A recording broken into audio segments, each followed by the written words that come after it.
um sermão que foi um tema que nós vamos ver que é bíblico, que é o tema Post Tenebras Lux.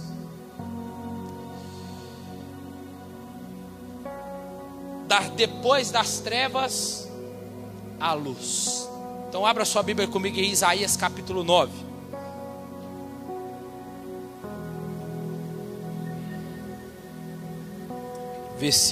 Nós vamos ler a partir do versículo 1.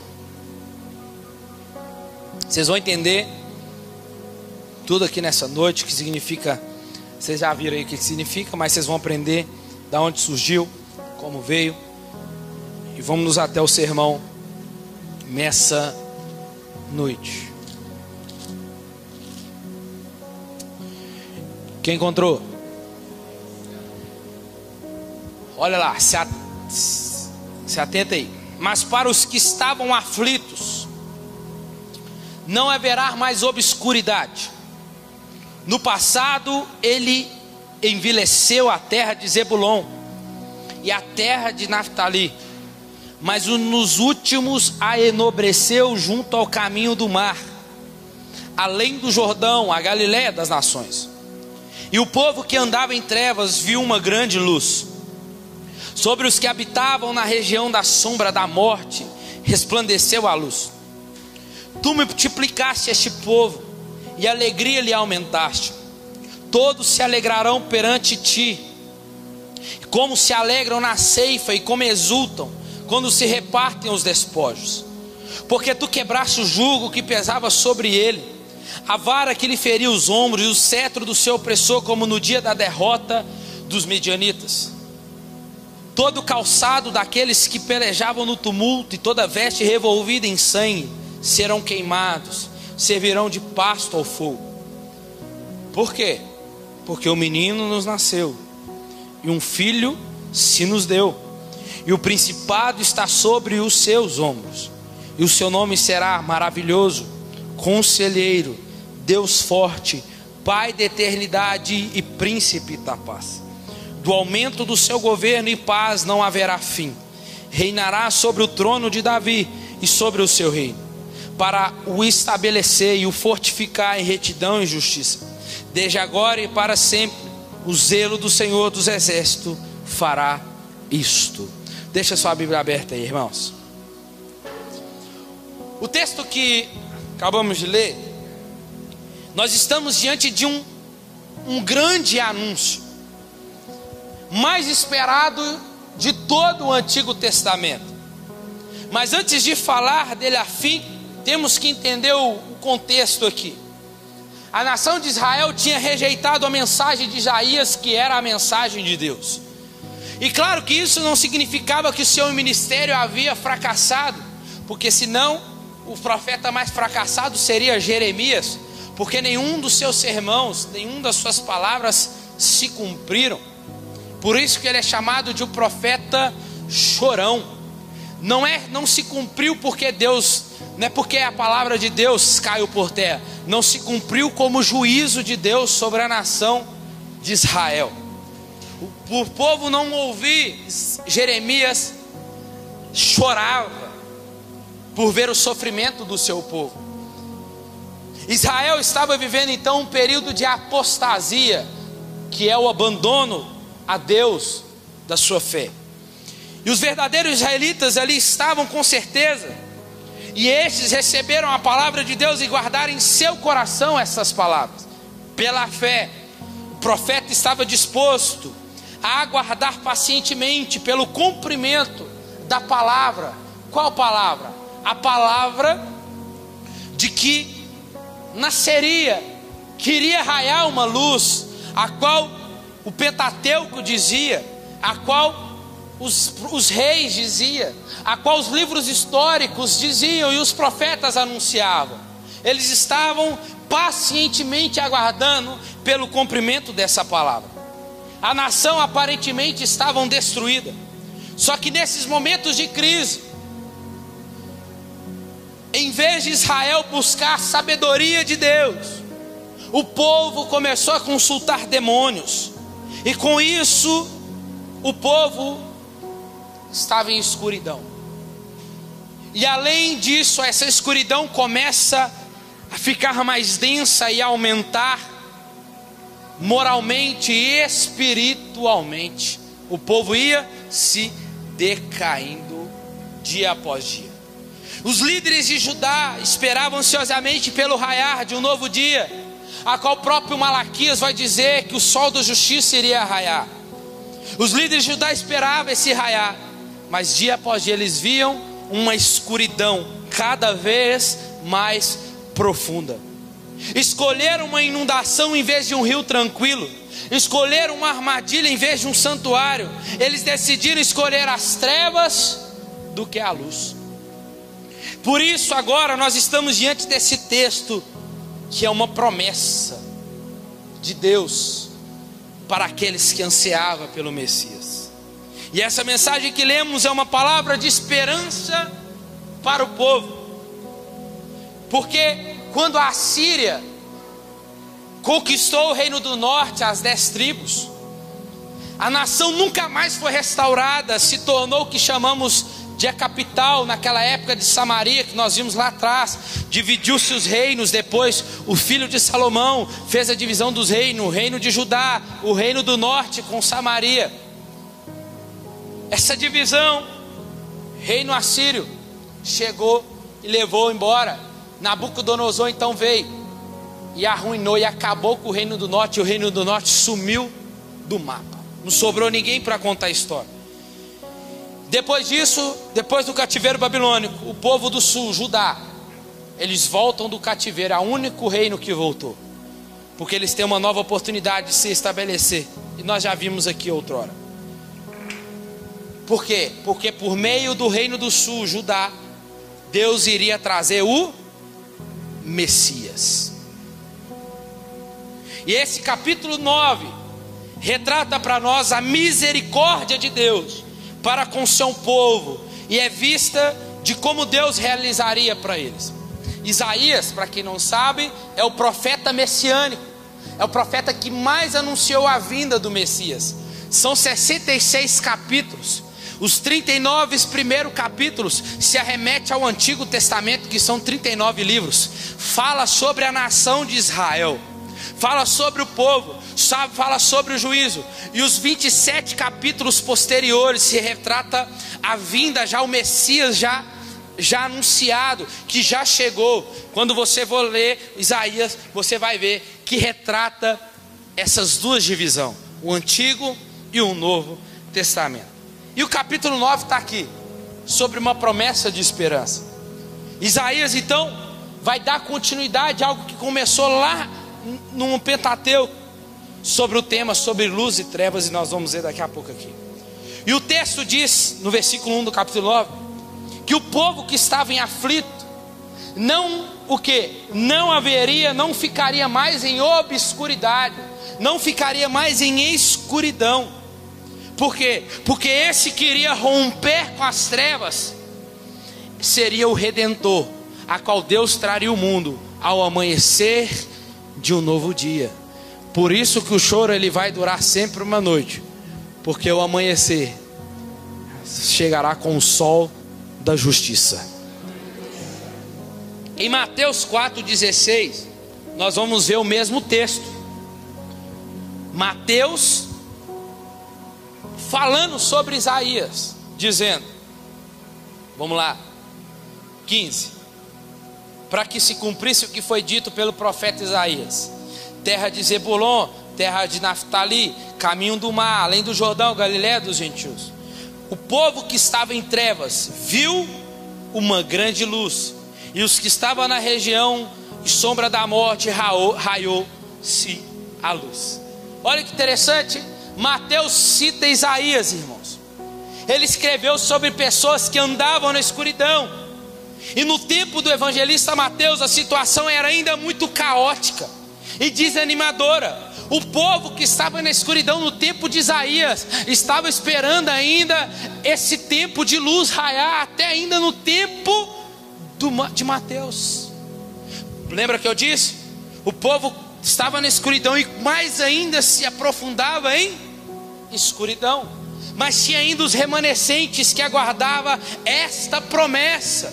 Assim como nós, igreja do século XXI, aguardamos uma promessa. Qual? De que a nossa esperança não está aqui. A nossa esperança está na nossa cidade celestial. Como diz Paulo, a nossa pátria está nos céus. Essa é a nossa esperança. Então o povo israelita vivia, os remanescentes, os fiéis, os verdadeiros israelitas, vivia nessa esperança dessa luz raiar, e essa luz romper com as trevas. Irmãos, Jesus, uma luz brilhou em Belém. Uma estrela começa a brilhar em Belém. Nasceu um menino. O que o profeta Isaías anunciou, anos e anos mais tarde, a luz começou a brilhar. Satanás sempre tentando apagar essa luz. Herodes tentando apagar essa luz. Melhor dizendo, desde Gênesis capítulo 3, quando Deus fez uma promessa, dizendo que de um pisaria na cabeça da serpente. Desde lá, Satanás vem tentando destruir todos os meninos. Desde lá, perseguiu na época de Moisés, mataram todas as crianças. E assim foi vindo. Nasceu Jesus. Herodes queria matar todas as crianças. Jesus então vai com seus pais fugido e nasce em Belém da Judeia.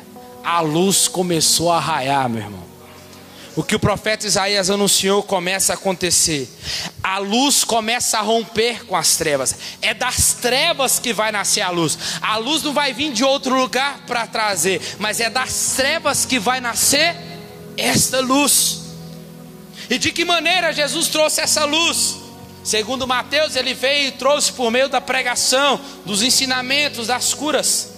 Poste, tenebras, lux. Das trevas raiou-se a luz.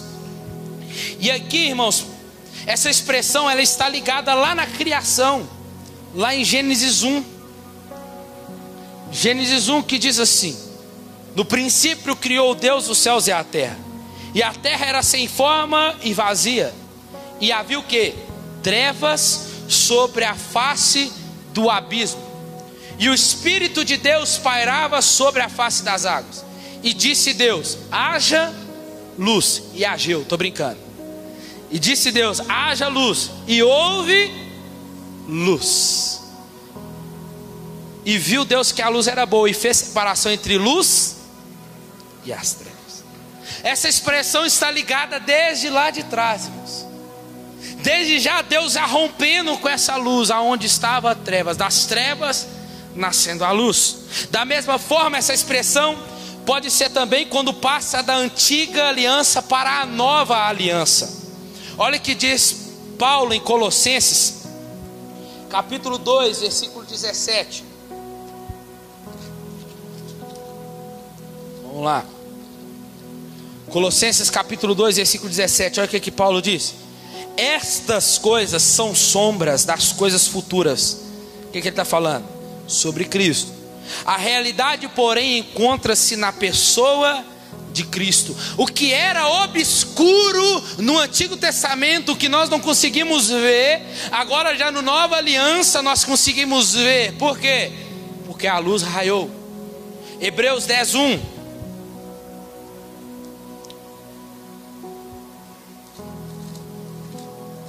A lei, tendo a sombra dos bens futuros, e não a imagem exata das coisas, não pode nunca, pelos mesmos sacrifícios que continuamente se ofereçam de ano a ano, aperfeiçoar os que se chegam ao culto. A lei, as coisas antigas eram sombras das coisas futuras. Quem?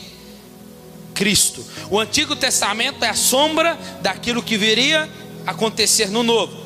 Então, irmãos, até essa transição é um romper daquilo que estava obscuro na mente e nos olhos daqueles que aguardavam o Messias. E aí nós vamos ler um texto aqui que eu amo, um texto fenomenológico. João capítulo 1. Abre aí.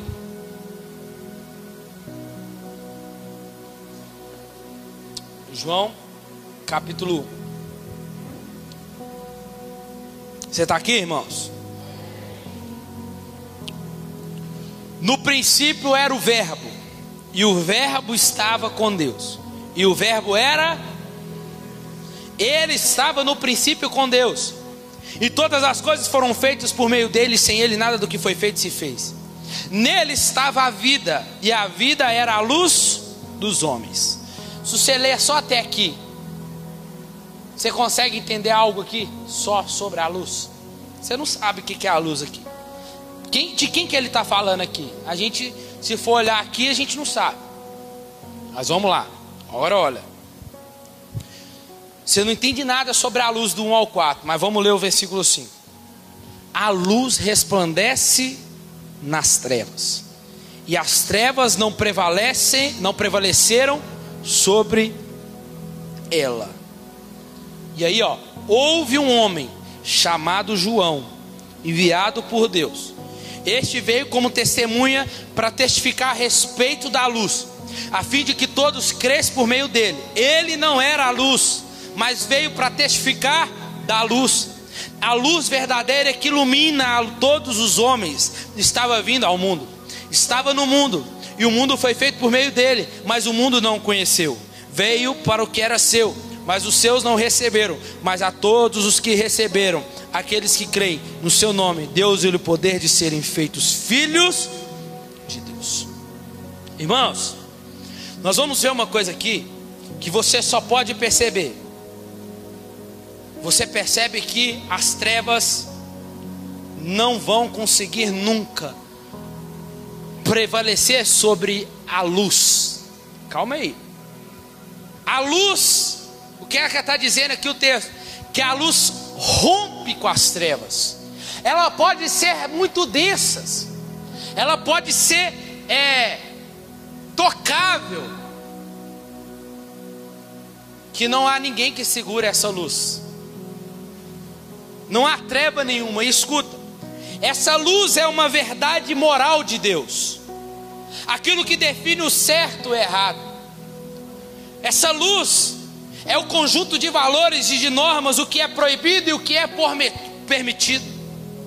Essa luz que estamos vendo, entenda, essas trevas aqui não é ausência de luz. Essas trevas aqui é a corrupção moral do povo. Mas escuta, as trevas que às vezes a nossa nação pode viver, o marido pode viver, a esposa pode viver, os filhos podem estar, irmãos. Não há as trevas que segurem essa luz. Essa luz pode romper com qualquer trevas. E só pode ser filho estes que estão na luz. E calma aí. E o que estamos vendo? Nós estamos vendo um povo cego, um povo que não consegue ver essa luz, pois estão corrompidos moralmente. E essa luz é única, é a única verdade que pode fazer essa corrupção moral de pecado cair. E aí nós encontramos algumas narrativas de Jesus, João capítulo 8. Abre aí. João capítulo 8.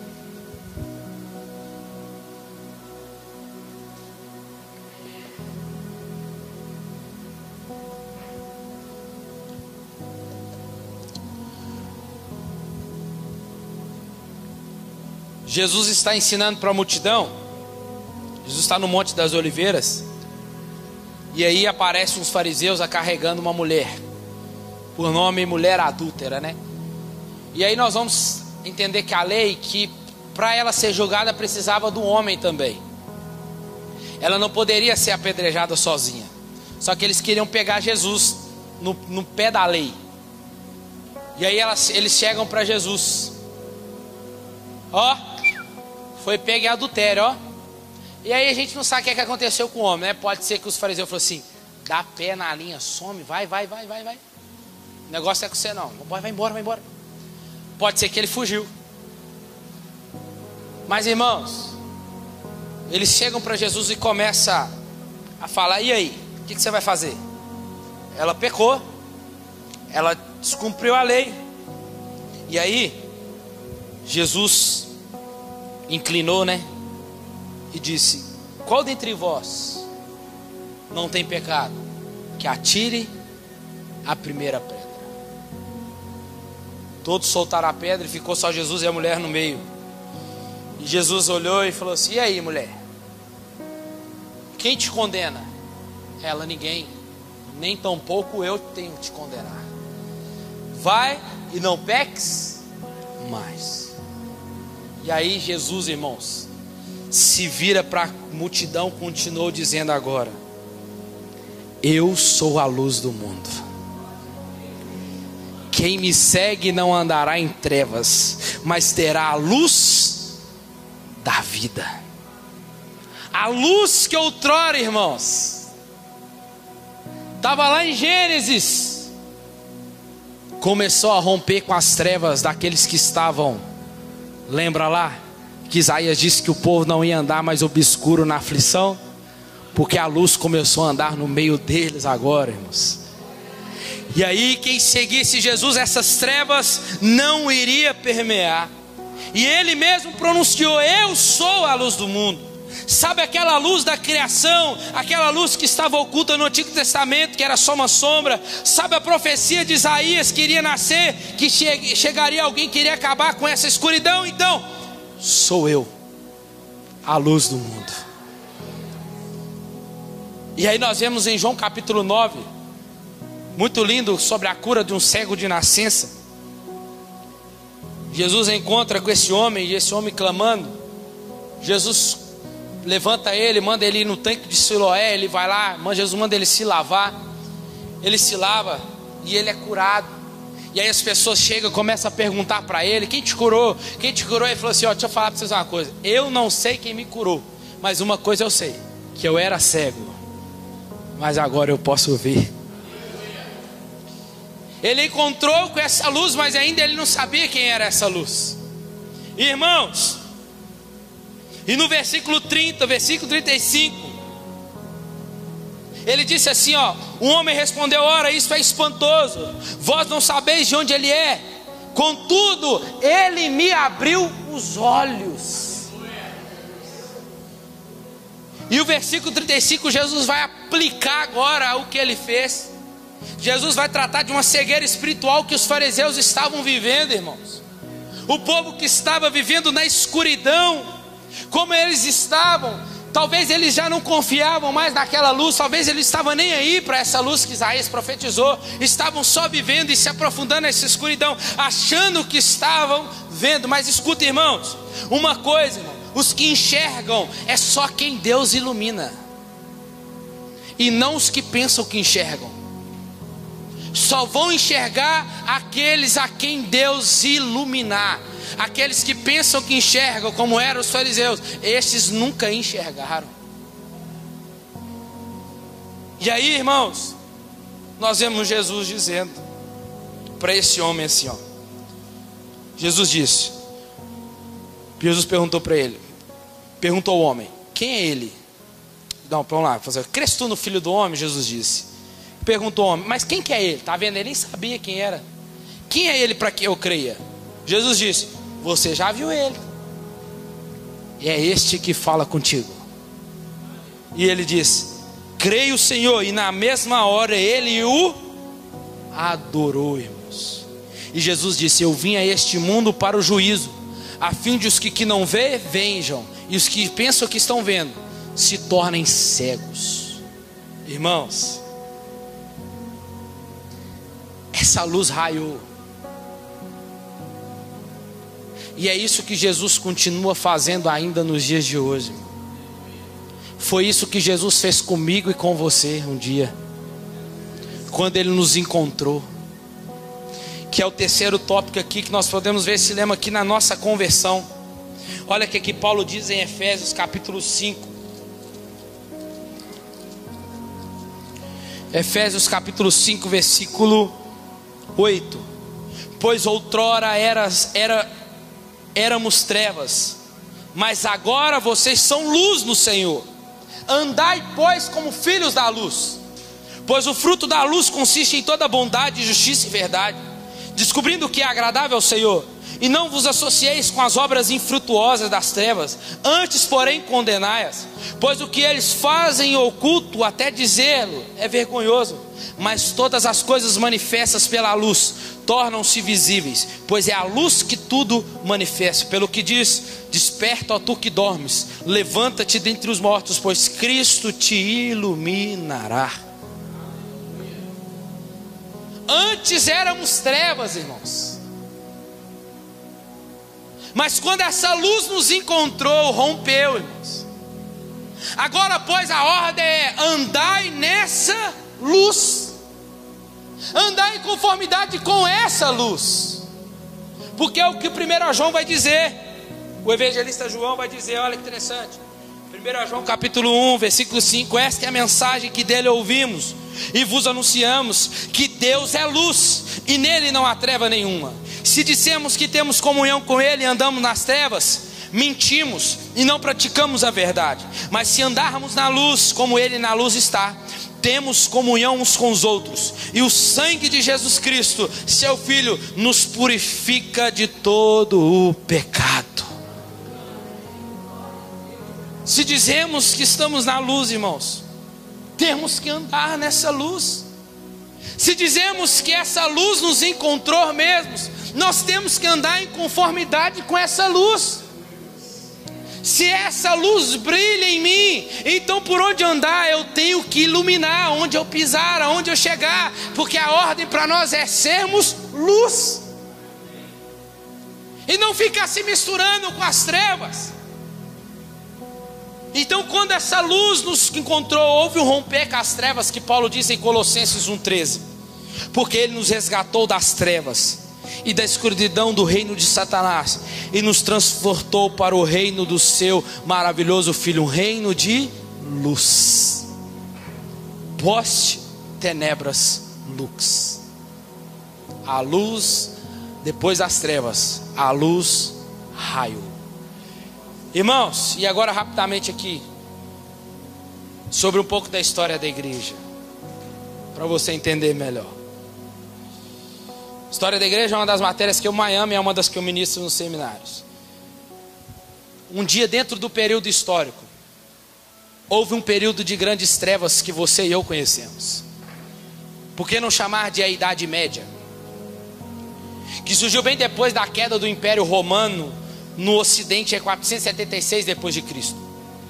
Foi chamado de a Idade das Trevas, por causa das condições de vida dado pelo feudalismo na época. Condições duras de vida. A expectativa de vida era pequena. A mortalidade na época era tão elevada que os que passavam de 40 já eram considerados velhos. As guerras proliferavam. Doenças eram costumeiras, não tinha remédios, não tinha cirurgias para poder combatê-las. No século IV, a igreja começa a ganhar poder. Quando eu falo a igreja, eu falo a igreja católica apostólica romana, através do Papa. E a igreja começa a ganhar poder, pode ter certeza que ela vai tropeçar. A igreja começa a ganhar poder e o Papa começa a ganhar a voz em todos os âmbitos da sociedade no século IV. Ele tem uma cadeira lá, que é chamada, tem um nome latim da cadeira lá, mas é a cadeira, chama cadeira catedrática, que é quando ele senta, o Papa senta nela para poder ensinar a teologia.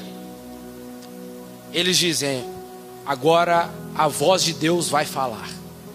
E aí o que é o Papa que traz a interpretação das Escrituras para os outros levarem para as igrejas. E aí uma dessas interpretações era as indulgências que nós conhecemos. Mas antes disso, no período que começou o período das indulgências, aonde se vendia perdão em troca de dinheiro, aonde vendia lugar no céu em troca de dinheiro, como muitos hoje estão fazendo a mesma coisa. Mas Deus começou a levantar, mesmo ainda no período das trevas, no século XVI, Deus começa a levantar alguns homens chamados como pré-reformadores, como John Wycliffe, John Huss,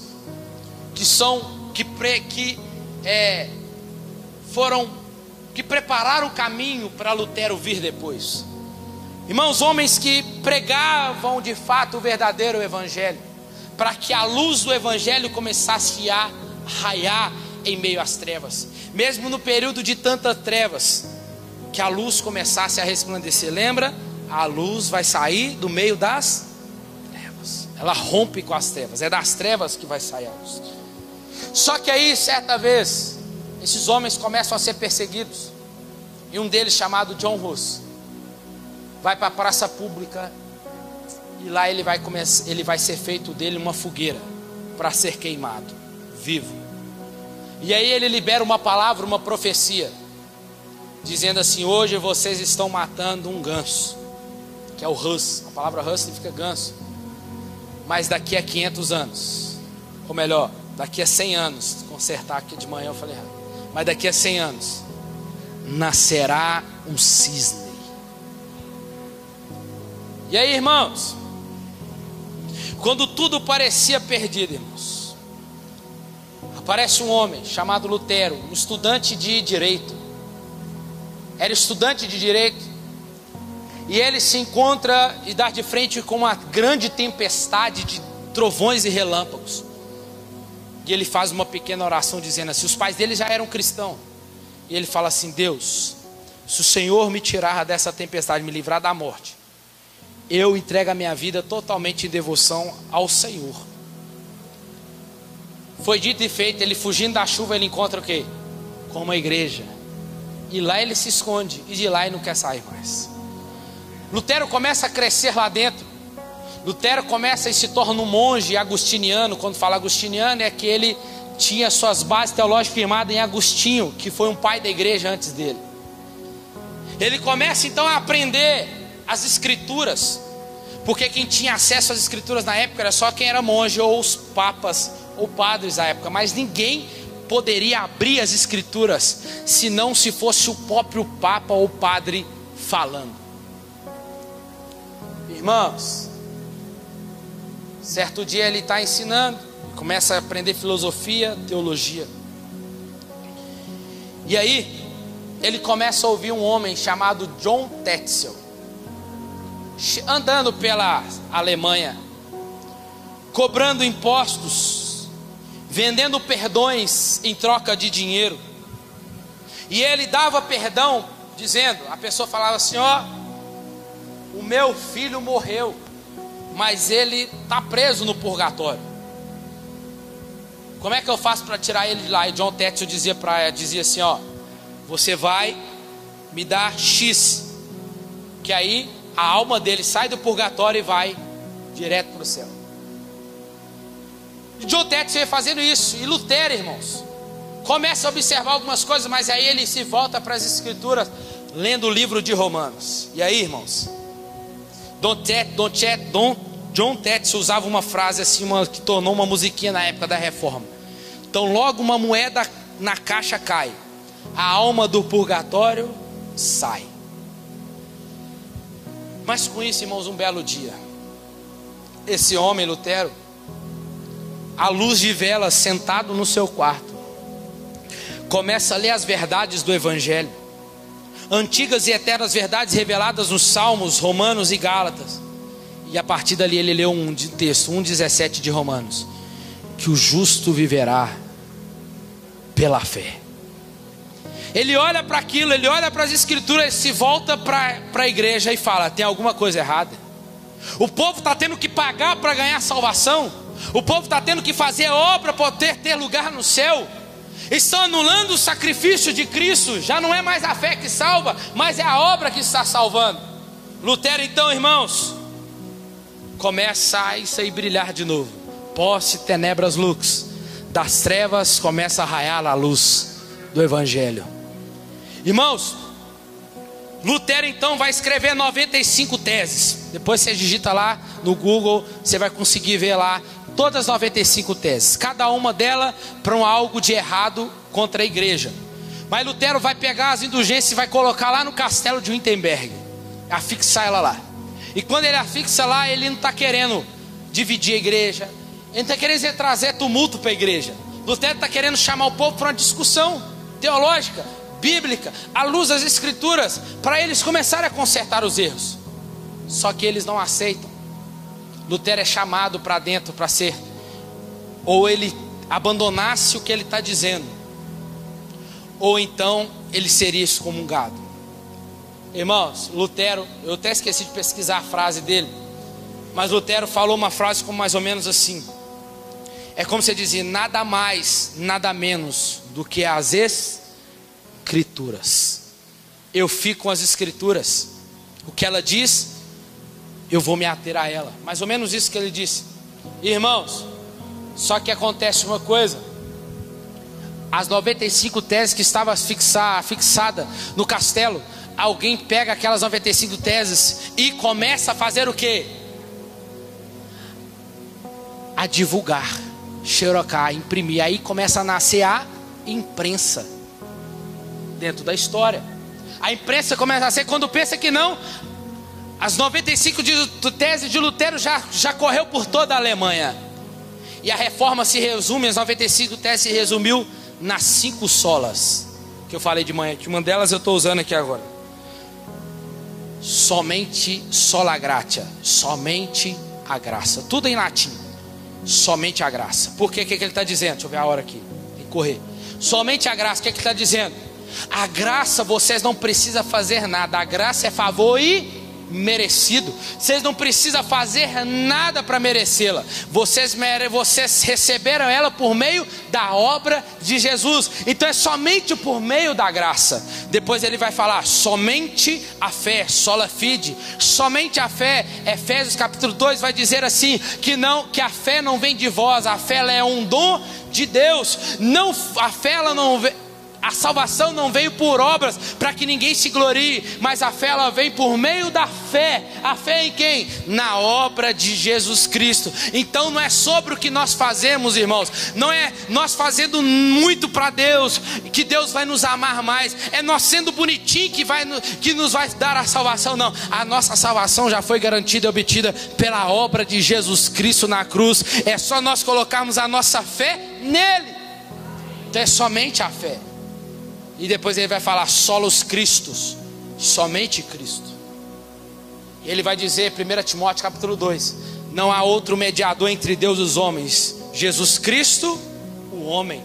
Não é Maria, não é Pedro, não é Paulo, não é ninguém que está nessa dimensão, mas é Jesus Cristo, o único Salvador. É aquele que invocar esse nome será salvo. Não há outro Salvador, disse Isaías, nem em cima dos céus, nem embaixo da terra, a qual nós podemos clamar por salvação, senão por Jesus Cristo. Então somente Jesus Cristo pode nos salvar, não é obra nenhuma, não é o Papa. E aí Lutero fala sobre sola Escritura, somente as Escrituras, porque eles criam em novas revelações, irmãos. A Igreja Católica cria, assim como crê até hoje, muitas novas revelações. E eles diziam que que a Bíblia existe por causa da igreja. Eles colocam a igreja acima das Escrituras. Mas não é assim que funciona. Mas nós temos que entender que o quê? Que a igreja só existe por causa das Escrituras. A igreja existe por causa das Escrituras. E ele está dizendo, uma revelação não vai vir por meio de anjo, revelação não vai vir por meio de Maria, mas a revelação que nós precisamos já está pronta, já está nas Escrituras. E por isso que ele diz somente as Escrituras. E por último, somente a Deus toda a glória, só lhe deu glória. Por isso que Paulo termina dizendo, porque dele, por meio dele e para ele são todas as coisas. No final tudo é para ele. O que sobra para nós, irmãos? Nada. Tudo é dele. E aí, irmãos, para a gente ir terminando, depois desse dia tudo mudou e aconteceu o que chamamos de reforma protestante. A luz raiou em meio às trevas. Triste é vermos os reformadores que fizeram, levando luz, trazendo luz aonde havia trevas. E hoje nós vemos um tanto levar trevas onde há luz. Os reformadores tentaram remover o eclipse para que a luz para que a luz do evangelho pudesse brilhar novamente em seu brilho total e ser vista com clareza em letras, em palavras e linhas. Mas hoje, alguns preferem a escuridão e a escravidão. Mas irmãos, esse se tornou um slogan da reforma protestante. Está em latim. E você acabou de ver o quanto ela é bíblica, sim ou não? Porque foi dela que saiu essa frase.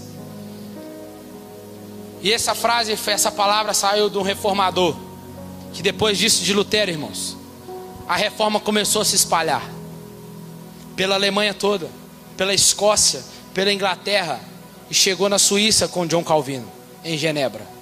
E foi ele que autor dessa frase, em latim. Calvino pregava em São Péter 2 vezes ao domingo, e 2 vezes todos os dias das semanas alternadas. E aqueles dias era quando a reforma estava com maior força, irmãos. E a palavra de Deus e o precioso evangelho da graça ainda estavam aprisionados. Por quê?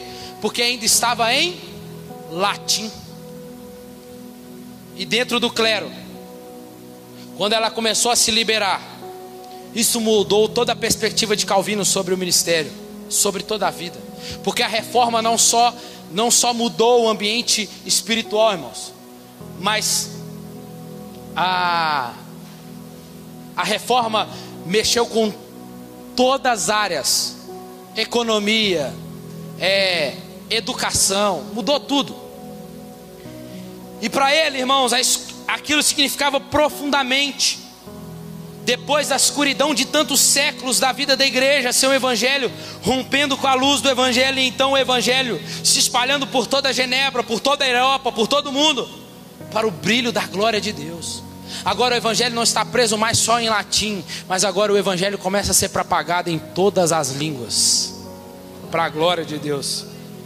Irmãos, Calvino montou 200 sermões em Deuteronômio, 159 sermões ao livro de Jó, 353 sermões no livro de Isaías, 86 sermões à Epístola aos Coríntios e assim por diante. Você já entendeu, irmãos? O que as escrituras têm poder para fazer? O que o evangelho tem poder para fazer na minha e na sua vida? O que o evangelho pregado tem poder para fazer lá na nossa comunidade, no seu vizinho, no nosso bairro, irmãos? O evangelho é poder de Deus para todo aquele que nele crê. Para o Brasil, para Minas Gerais, para Belo Horizonte, para Ribeiro de Abreu, não há trevas que segure o poder da luz, que se chama Jesus Cristo, irmãos.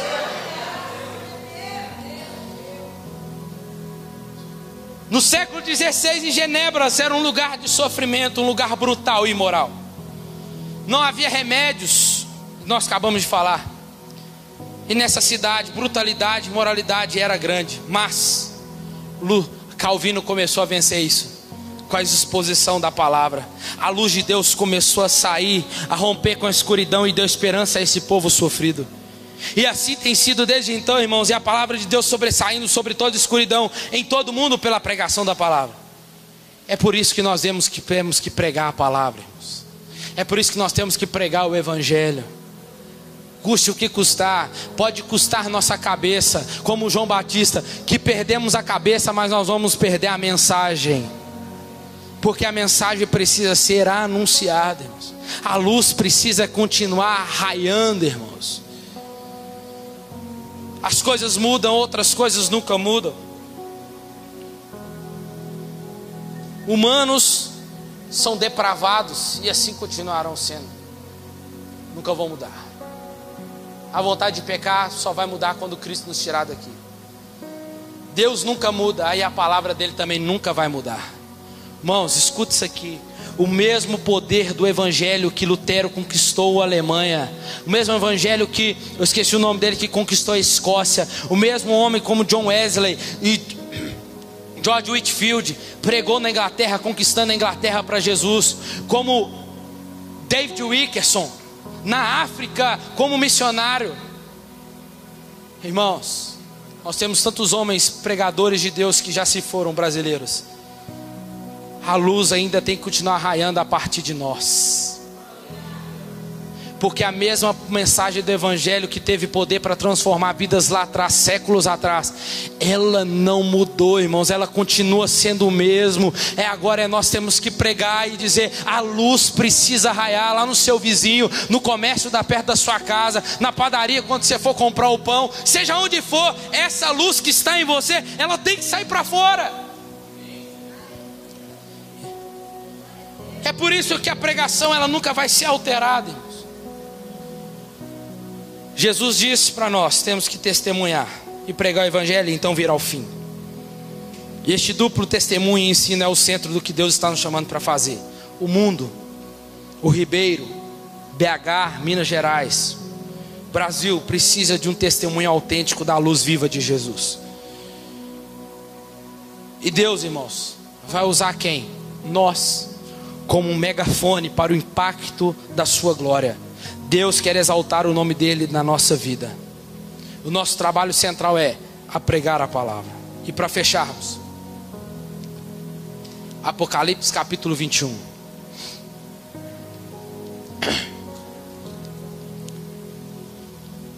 Essa frase, post tenebras lux,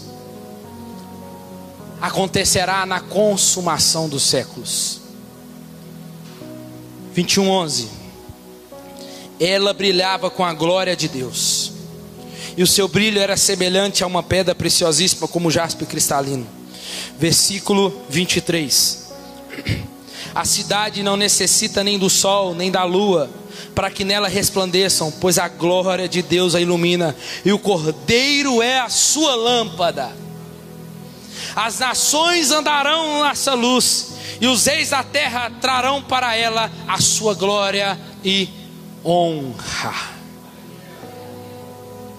Essa luz, irmãos, o que Deus está dizendo para nós aqui? Que a luz vai continuar raiando até aquele grande dia. Queira o diabo ou não, queira homem ou não, o Evangelho não é guardado em caixinhas ou guardado a quatro paredes, irmãos. A mensagem, ela rompe barreiras, rompe limites. Se hoje morre um aqui, como morreu vários homens do Coliseu de Roma, sendo sementes, eles lá festejando: lá morreu mais um cristão, morreu, mas eles se esqueceram que aqueles que estavam morrendo em nome de Jesus eram sementes, irmãos, e as sementes estão aqui hoje, brotando para a glória de Deus, e o Evangelho não vai parar, irmãos. O Evangelho não vai parar. Ele vai continuar até o grande dia, o dia do Senhor Jesus. Essa é a nossa esperança. E o texto que nós lemos, irmãos, de Isaías 9, ele tem dois sentidos aqui para nós, dois assim que eu falo. Ele fala da vinda do Messias, mas ele também fala da segunda vinda. No versículo 7, diz assim: do aumento do seu governo e paz não haverá fim. Reinará sobre o trono de Davi, sobre o seu reino, para estabelecer e fortificar em retidão e justiça, desde agora e para sempre. O zelo do Senhor dos exércitos fará isto. Isso aqui ainda não aconteceu, mas vai acontecer quando ele assentar no trono. E aí, irmãos, vai se cumprir a palavra de Filipenses capítulo 2, que todo joelho, não precisa se dobrar hoje não, mas naquele dia com cetro de ferro ele regerá todas as nações, e aqueles que não se dobrou hoje, se dobrará. Todo joelho se dobrará e vão dizer que só o Senhor é Deus. A luz prometida em Isaías, irmãos, é Jesus Cristo, que nasceu em cada um de nós, que vai romper por meio da palavra de Deus. Os céus e a terra passarão, reis passarão, mas a palavra dele permanecerá. Poste tenebras lux. Fica de pé no seu lugar.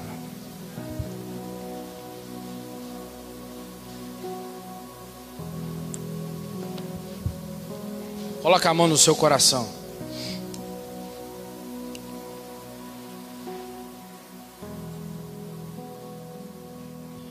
Deus,